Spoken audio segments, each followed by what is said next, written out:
अखंडमंडलाकारं व्याप्तं येन चराचरं तत्पदं दर्शितं येन तस्मै श्री गुरुवे नमः। अज्ञानान्धस्य लोकस्य ज्ञानाञ्जनशलाकया चक्षुरुन्मीलितं येन तस्मै श्री गुरुवे नमः। अध्यात्म विश्व विज्ञान यूट्यूब चैनल पर उपस्थित अपने प्रिय मित्रों का हार्दिक स्वागत समादर करते हैं। मित्रों, खंडन मंडन ये कभी हमारा क्षेत्र नहीं रहा। हम खंडन मंडन पर विश्वास नहीं करते क्योंकि खंडन से किसी को किसी बात पर विश्वास नहीं हो सकता और मंडन से किसी को कोई बात मनवाई नहीं जा सकती। ये खंडन मंडन वाद विवाद का विषय होता है। न कोई अपने विचार छोड़ सकता है, न अपना कोई स्वभाव छोड़ सकता है, न कोई नई बात को स्वीकारने के लिए तैयार हो सकता है और न कोई अपने परंपरागत विचारों को त्यागने के लिए तैयार हो सकता है। ये हम सबका यानी अनुभव है और ये अनुभव हमेशा जांचा परखा जा सकता है। इसके लिए विशेष प्रमाण की कोई आवश्यकता नहीं है।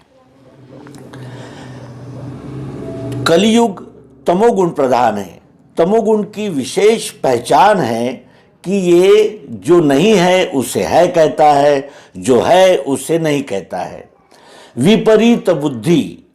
विपरीत बुद्धि ये इस कलियुग का प्रमुख गुण माना जाता है और ये कलियुग प्रधान तमोगुण प्रधान कलियुग है और इसीलिए यहाँ ये मानना कि लोग ज्ञान पर विश्वास करेंगे या ज्ञान पर आस्था रखेंगे या किसी भी बात को सारे मत पंथ संप्रदाय पंथाभिनिवेश विचारों का अभिनिवेश ज्ञान का अभिमान छोड़कर समझेंगे, ये तो हो नहीं सकता क्योंकि कलियुग का प्रभाव यच्चावत एक एक वस्तु पर स्थायी रूप से रहता ही है और वो है और वो रहेगा।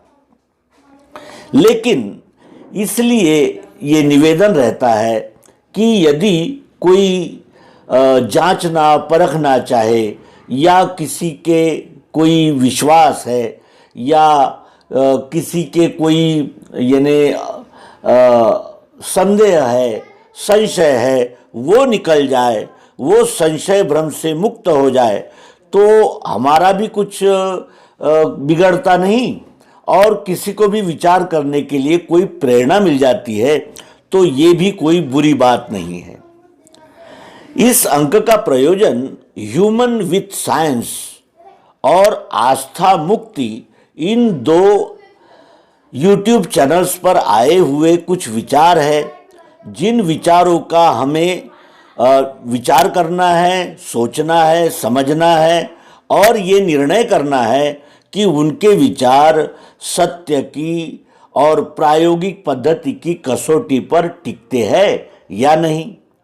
और ये इसलिए आवश्यक है कि लोग अंग्रेजी भाषा को जानकर सर्वज्ञ मानने लगते हैं तो केवल अंग्रेजी भाषा में इलेक्ट्रॉन, प्रोटॉन, न्यूट्रॉन इसका उच्चार करने पर या कंजर्वेशन ऑफ एनर्जी ऐसे कठिन शब्द इस्तेमाल कर कोई अगर ये समझता है कि हम पूर्वापार चले आ रहे निष्कर्षों से, चिंतन से कुछ अलग बता रहे हैं तो ऐसा नहीं होता है।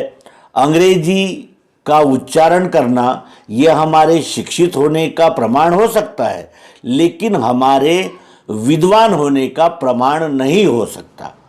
तो अंग्रेजी भाषा का तो हम उपयोग नहीं करेंगे लेकिन उनके जो आक्षेप है उन पर अवश्य ही विचार करेंगे। कहते हैं कि आत्मा ये पुराने जैसे गीता में बताया गया है उनका फोकस गीता ही है, इसलिए हमको गीता का ही विचार उनके यानी उद्गार के उपलक्ष्य में करना होगा। वो कहते हैं कि गीता कहती है कि पुराने वस्त्र त्याग कर जिस तरह हम नए वस्त्र धारण करते हैं उसी प्रकार नई देह ये आत्मा धारण करता है। इसके लिए कोई प्रमाण नहीं, ऐसा उनका कहना है। तो आत्मा शरीर बदलती है, यानी इस शरीर को छोड़कर आत्मा नया शरीर धारण करने के लिए निकलती है, ऐसा गीता कहती है। और इस पर इनका आक्षेप यही है कि उसको हम जांचे कैसे कि भाई इस आत्मा ने शरीर त्याग कर फिर नया शरीर धारण किया है। तो इसके लिए हम यही कह सकते हैं कि अपने जीवन की ओर हम देखते हैं तो मृत्यु तक हमारा कोई भी लेन देन पूरा नहीं होता, कुछ न कुछ शेष रहता ही है। और कोई भी हिसाब जब तक पूरा नहीं होता तब तक पूर्ण विराम भी नहीं हो सकता। तो पूर्ण विराम होने के लिए हिसाब का पूरा होना जरूरी है, और अधूरे हिसाब को पूरा करने के लिए फिर ये आत्मा नया शरीर धारण करके आती है, पुराना हिसाब पूरा करती है, चुकता करती है, और फिर नया हिसाब जो बन गया उसके लिए फिर जन्म धारण करती है। ये आत्मा तब तक शरीर धारण करती है जब तक इसकी जिस वासनाओं के लिए उस आत्मा ने शरीर को धारण किया है उस आत्मा की वासना का जब तक संपूर्णतया निराकरण नहीं होता तब तक ये आत्मा शरीर धारण करती ही रहती है। और इसके लिए प्रमाण क्या दे सकते हैं हम? आत्मा कोई ऐसी तो वस्तु नहीं है, पदार्थ नहीं है जो हम दिखा जा सके, और इसीलिए इसको हम अपने अनुभव से ही मान सकते हैं। फिर वो कहते हैं कि कठोपनिषद में जो कहा गया है वही सही गीता में भी उल्लेखित किया गया है। तो गीता भी एक महाभारत नाम के इतिहास ग्रंथ का अंश है जो महाभारत के भीष्म पर्व में आया हुआ है, और वो वेद व्यास नाम के एक मानव ने लिखा है। ये कोई आसमान से उतरी हुई पुस्तक नहीं है। और दूसरा, भगवान श्री कृष्ण जी को भी भगवान इसलिए नहीं कहते हैं कि वो सातवें आसमान से उन्हें इशारे हुए फिर उन्होंने वो लिख कर रखा, ऐसा कुछ नहीं है। वो भी मानव ही थे, केवल उनकी जो सोच थी, उनकी जो धारणा थी वो विश्व स्तर की थी। विश्व स्तर की धारणा जो धारण करके आते हैं, विश्व बुद्धि लेकर आते हैं, उन्हें भगवान कहते हैं। और यही भगवान श्री कृष्ण जी श्रीमद् भगवद गीता में अर्जुन को उपदेश कर रहे हैं। अब ये कहते हैं कि आत्मा न मरता है न मारता है, ये प्रकार की वाणी गीता बताती है। तो आत्मा क्या है? आत्मा ये कोई पदार्थ नहीं है जिसे हम छूकर बता सकते हैं। और हम बल्ब तो बता सकते हैं लेकिन बिजली को छूकर नहीं बता सकते, क्योंकि बिजली को अगर हम छूकर बता सकते तो वो पदार्थ ही हो सकता है। यानी बल्ब पदार्थ है और उसमें जो ऊर्जा प्रवाहित हो रही है वो उसकी शक्ति है। तो शक्ति जब पदार्थ में प्रविष्ट होती है तभी वो पदार्थ क्रियाशील होता है। उसी प्रकार ये आत्मा जब इस जड़ देह में प्रकाशित होती है तब ये जड़ देह कार्य करता है। और इसीलिए ये न मरता है न मारता है, न भीगता है न जलता है न सूखता है। इस प्रकार की जो गीता में भाषा की गई है वो ऊर्जा के लिए की गई है, जिसे आध्यात्मिक भाषा में आत्मा कहते हैं। और पदार्थ इलेक्ट्रॉन, प्रोटॉन और इस प्रकार से विभाजित किया जा सकता है अणु को, लेकिन अणु में प्रवेशित ऊर्जा को विभाजित नहीं किया जा सकता, क्योंकि उसका जो अस्तित्व है वो सूक्ष्म है और कारण स्वरूप है। कारण स्वरूप जो यानी जिसे कहा जाएगा कि शक्ति होती है या कारण स्वरूप जो भी होता है उसका हम विश्लेषण नहीं कर सकते और उसका विभाजन भी नहीं कर सकते। और इसीलिए उसको हाथ से छूकर नहीं बताया जा सकता। फिर वो कहते हैं कि ऊर्जा जो पार्थिव शरीर में होती है, ऐसा वो कहते हैं, तो वो हवा हवा में, जल जल में, और वायु यानी आकाश आकाश में, अग्नि अग्नि में, इस प्रकार विलीन होता है, उसको वो ऊर्जा कहते हैं। ये ऊर्जा नहीं है, ये पंच महाभूतों के कार्य है। पंच महाभूतों से ही ये शरीर निर्मित हुआ है, और जब शरीर का विघटन होगा तो अपने अपने स्थान में वो पंच महाभूत चले जाएंगे, विलीन हो जाएंगे, ये निश्चित है। तो कहने का आशय ये है कि वो जो जिसे ऊर्जा कह रहे हैं वो ऊर्जा नहीं है, वो पदार्थ है। जैसे अग्नि और जल, वायु ये घटक है, ये अपने अपने स्थान पर खींचकर चले जाते हैं, यानी शरीर का विघटन होता है। लेकिन जो शरीर से निकल गया है चैतन्य, उसका विघटन नहीं होता, वो पुनः नया शरीर धारण करके आता है। ऐसा श्रीमद् भगवद गीता कहती है, जिसे काटा नहीं जा सकता, मारा नहीं जा सकता, तोड़ा नहीं जा सकता, ये उसका अभिप्राय है। फिर पिछले जन्म के जो कर्म है वो ब्राह्मण, क्षत्रिय, वैश्य, शूद्र इस रूप में उजागर हुए हैं, ऐसा इनका कहना है। तो ब्राह्मण, क्षत्रिय, वैश्य, शूद्र ये केवल भारत में है, ऐसा ही भी इनका कहना है। तो क्या इंग्लैंड में, अमेरिका में ज्ञान लेने वाले देने वाले नहीं हैं? न्याय रक्षा करने वाले कराने वाले नहीं हैं? व्यापार गोपालन करने कराने वाले नहीं हैं? या श्रम सेवा करने वाले नहीं हैं? तो ये चारों वर्ण जो है वो मैंने निर्माण किए हैं, ऐसा जो गीता कहती है, उसका आशय यह है कि ये विश्वरूप परमात्मा ने अपने अपने गुण स्वभाव के द्वारा इन चारों वर्णों की रचना की है। ये चार प्रकार के स्वभाव है, और स्वभाव से ही ये जीव कार्य करता है, ऐसा उसका अभिप्राय है।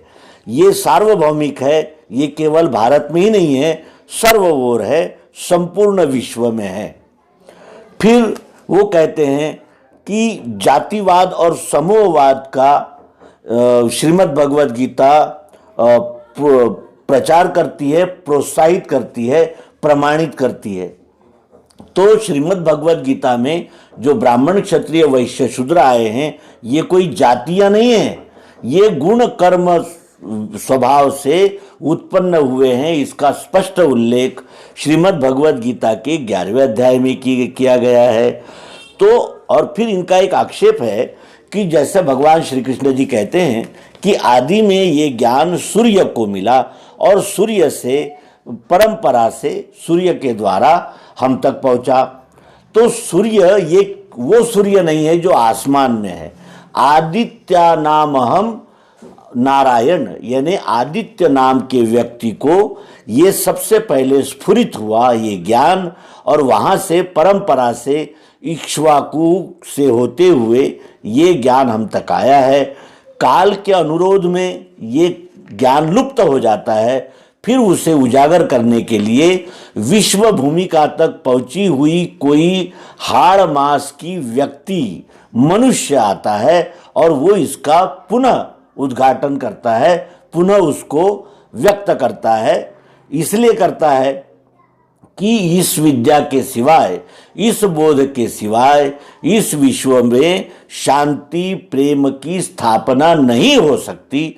इसीलिए वो बार बार जन्म लेते हैं, और यदा यदा ही धर्मस्य ग्लानिर्भवति भारत अभ्युत्थानम अधर्मस्य तदात्मानं सृजाम्यहम्, ये कहने का यही आशय है कि परित्राणाय साधूनां विनाशाय च दुष्कृतां धर्म संस्थापनार्थाय संभवामि युगे युगे।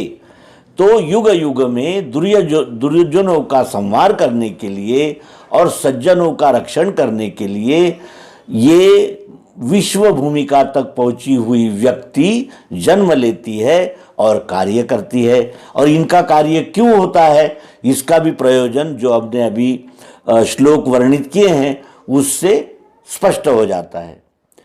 फिर वो कहते हैं कि गीता में कहा गया है कि अन्न से शरीर बनता है, और जल से अन्न बनता है, और जल जो है वो यज्ञ से मिलता है।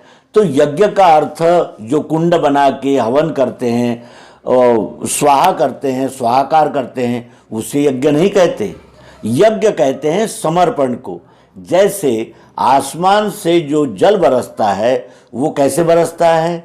वायु के आधार से बरसता है जल, और फिर जल धरती पर आकर उसे सोखता कौन है?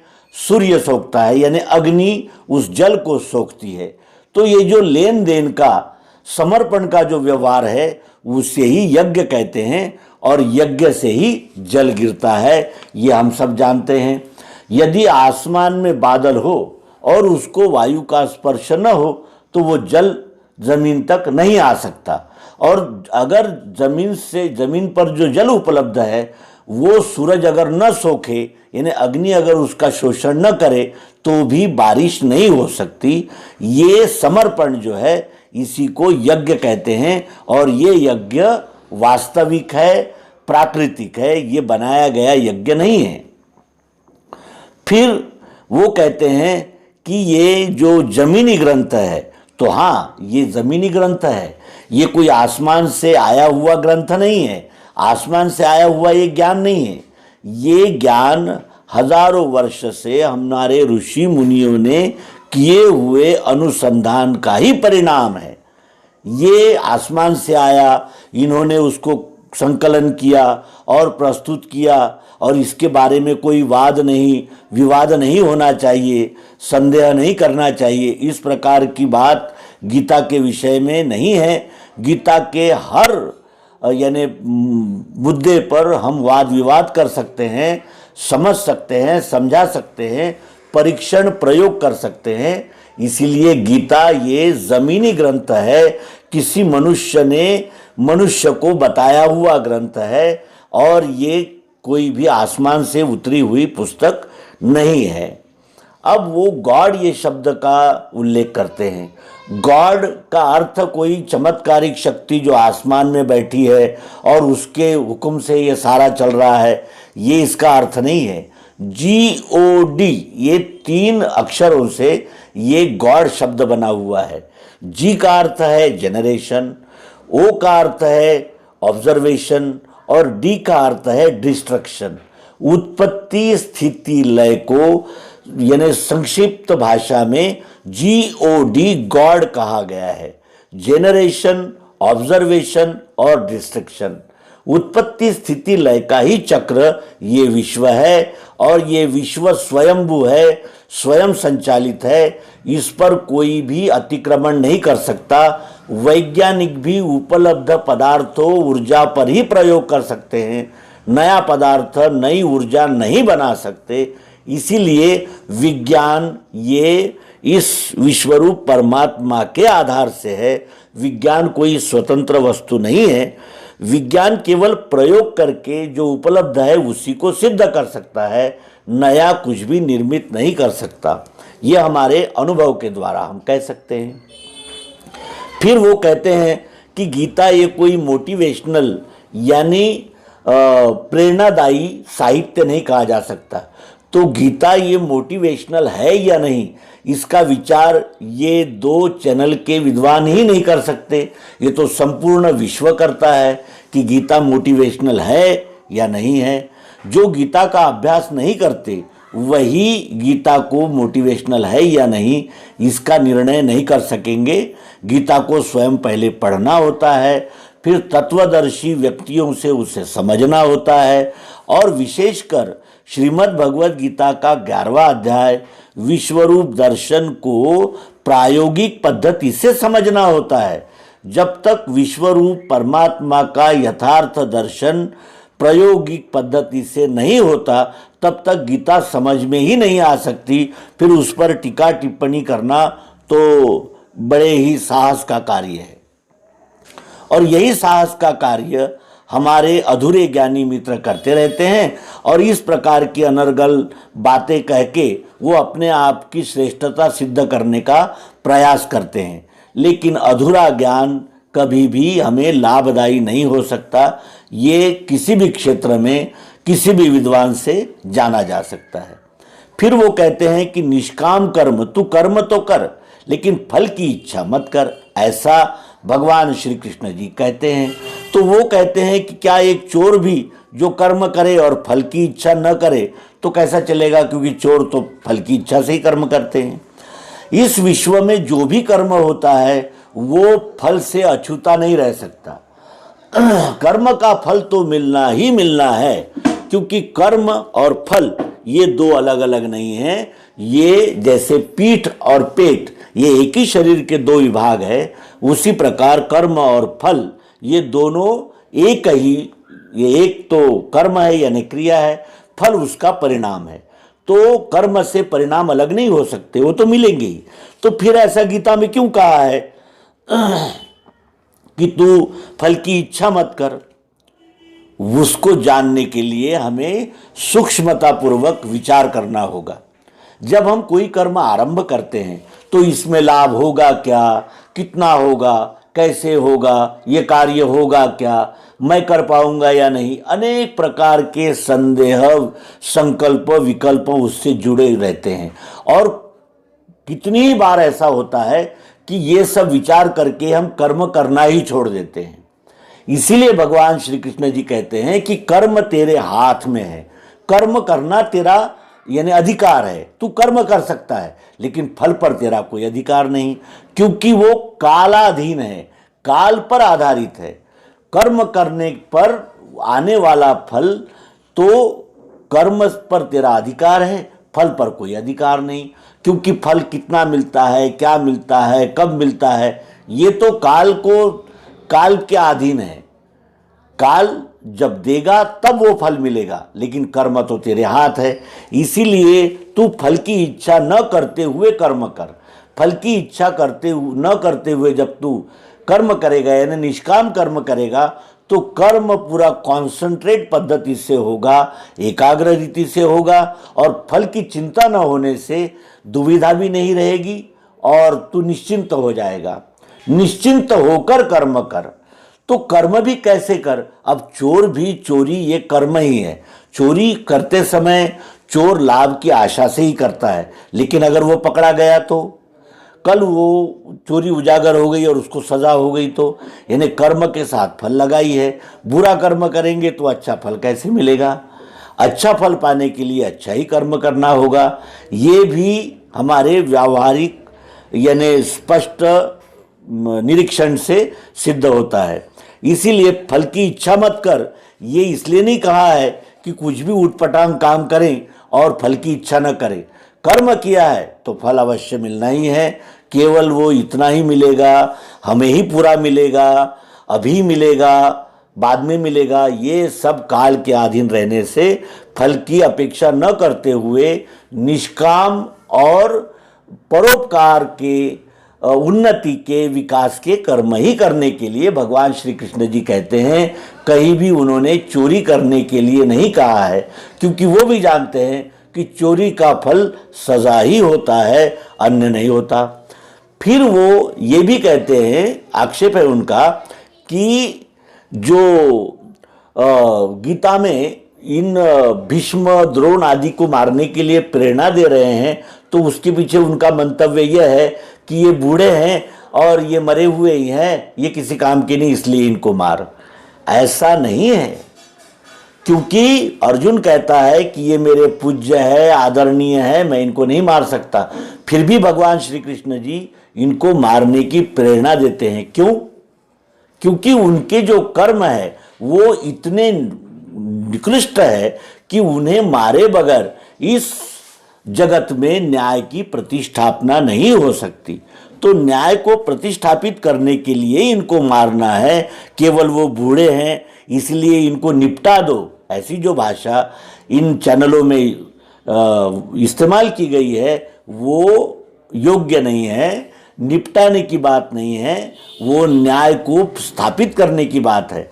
अगर निपटाने की बात होती तो अर्जुन, दुर्योधन, दुशासन ये निपटाने के लिए वहाँ नहीं आते थे, और वहाँ इसलिए भी नहीं आए थे, वो तो विजय के लिए आए थे। तो वहाँ निपटाने की बात कहाँ है?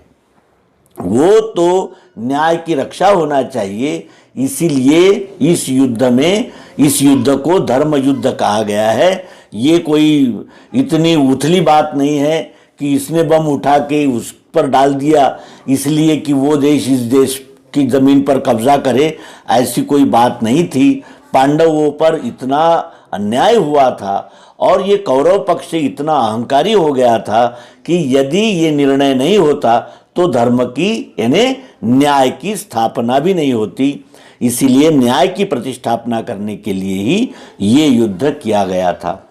तो हमने अपनी ओर से इन जो उनके प्रश्न थे या उनकी शंकाएं थी या उनका जो वक्तव्य था उसका परामर्श हमने किया है। ये परामर्श इसलिए नहीं किया है कि हमारी बातों को सुनते ही वे सात्विक हो जाएंगे और वो गीता को पूरे ध्यान से पढ़ने लगेंगे या वो परोपकारी हो जाएंगे या वो अपने अंग्रेजी का और विज्ञाननिष्ठ होने का अभिमान छोड़ देंगे।